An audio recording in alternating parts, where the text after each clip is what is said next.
Por lo tanto, al final, en toda esta historia, si alguien quiere plantearse la reutilización de agua, teniendo como fuente agua urbana, tratada de una manera correcta, como se está tratando ahora, ese tratamiento no alcanza lo suficiente para ser reutilizada de una forma segura. Y nosotros lo que planteamos aquí, que se viene trabajando de hace ya unos 10 años aproximadamente, es un tratamiento.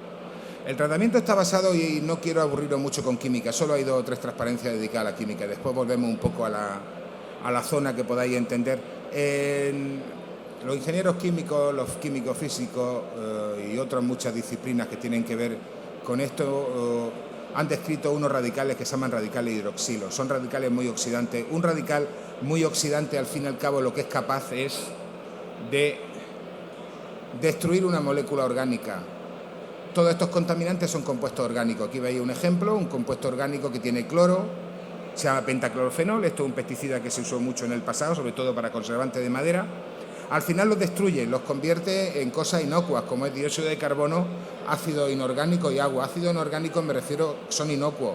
Eso es cloruro y sulfato cuando lo echamos en agua, ¿eh? Y por lo tanto esa es la capacidad. Estos oxidantes somos capaces de hacerlo. ¿Cómo lo hacemos? Con unos procesos también, esta es la última de las que son feas. Unos procesos que están basados en general en interaccionar oxidantes clásicos como el ozono, el agua oxigenada que está por ahí simbolizada con H2O2, eso es el agua oxigenada que utilizamos en general en nuestras casas, y lo hacemos relacionados también con luz. Al final suelen ser procesos que están basados en catálisis y en sol. Estos procesos son capaces, mediante la generación de esos radicales hidroxilo en el agua, de convertir lo que hemos venido comentando, esos antibióticos, esos contaminantes de precaución en vertente, convertirlos realmente en sustancias inocuas que están en el agua. ¿Cómo se hace en general? Bueno, os voy a enseñar más o menos la tecnología de forma rápida. Ya está desarrollada esta tecnología, se ha venido utilizando en las últimas décadas para aguas de otro tipo, aguas industriales, no se han utilizado todavía para este campo. Estas tecnologías se han desarrollado por grupos de investigación que trabajan aquí en España y trabajan en todo el mundo. Concretamente todo esto está alrededor de la investigación que se viene haciendo en la plataforma solar de Almería, pero en general hemos conseguido demostrar que estas tecnologías son capaces de de descomponer este tipo de contaminantes. Aquí se ve un poco más feo, pero haceros una idea que del 0 al 44 lo que son es 44 contaminantes diferentes que había en el agua, ¿no? Y lo que hemos conseguido ha sido reducir el contenido de ese contaminante. Abajo veis el rodeado en rojo, desde alrededor de 180.000 nanogramos, una cantidad difícil de manejar. 180.000 nanogramos son 180 microgramos. Recordamos que hace un momento hemos hablado de 100 microgramos. Un efluente de una depuradora que tiene 180 microgramos, por un tratamiento que está basado en utilizar hierro peróxido y luz, consigue reducirlo hasta 5 microgramos en un tiempo razonable. Pero con un coste que ya está claro que es un coste relativamente alto, pero que se parece al coste de la desalación. Recordamos que al principio comentábamos que podemos reutilizar agua como alternativa a la desalación. El coste de este tratamiento es del orden de 60, 70, 80 céntimos de euro, que es lo que se parece a la desalación.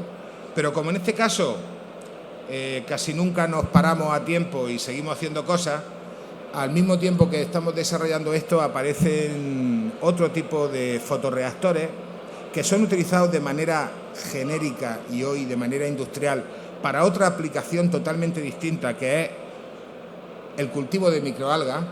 Y os doy una idea que este tipo de reactores ya es otra cosa, son reactores más simples, más grandes.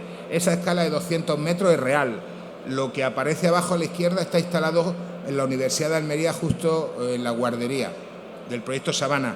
Eso no es un prototipo, es una instalación real, y de este tipo de instalaciones, la de arriba, no estoy muy seguro dónde es, pero está en Estados Unidos. Esta tecnología se puede combinar perfectamente con la degradación de este tipo de compuestos.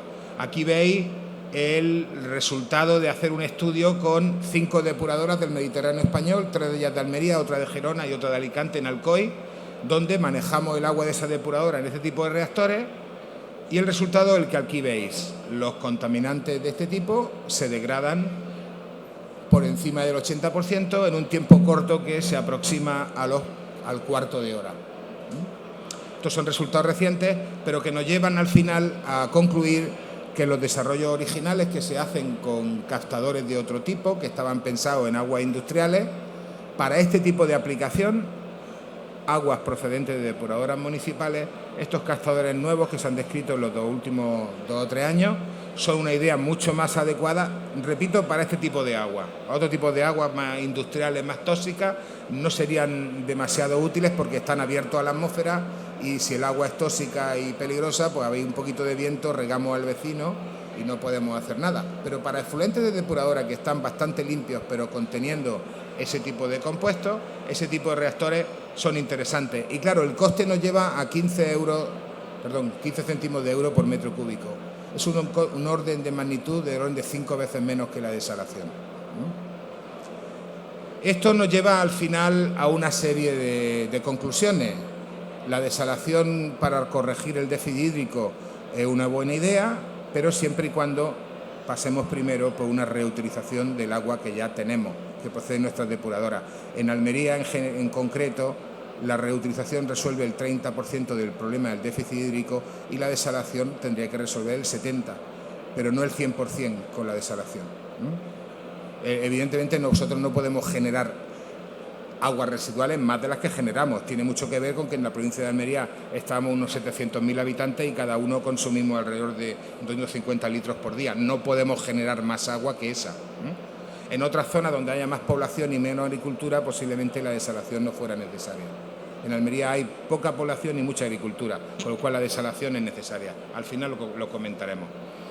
Y por último, para comentar que esto no es un invento extraño que se nos ha ocurrido unos cuantos que estamos trabajando en esto es un tema a escala mundial y de hecho Suiza es el primer país de Europa que lo está ya solucionando. Hay un proyecto suizo para regenerar el agua de todas sus depuradoras, en su caso no para riego, sino para mantener sus lagos perfectamente limpios, y Suiza ha hecho una inversión en todas sus depuradoras que empezó en el 2016 y terminará en el 2030, donde ellos plantean la eliminación del 80% de esos micropollutants. Micropollutants es lo mismo que os comentaba antes, contaminantes de producción emergente, 80% con tecnologías que no están basadas en el sol, sino que están basadas en ozono y carbono activo. Claro, ellos no tienen sol, pero bueno, puesto a ser un poco realista, si aquí en el sureste decidimos resolverlo, pues también hay otras tecnologías como el ozono y el carbono activo que lo podrían resolver. Me parecería poco inteligente hacerlo en una zona soleada con este tipo de tecnología,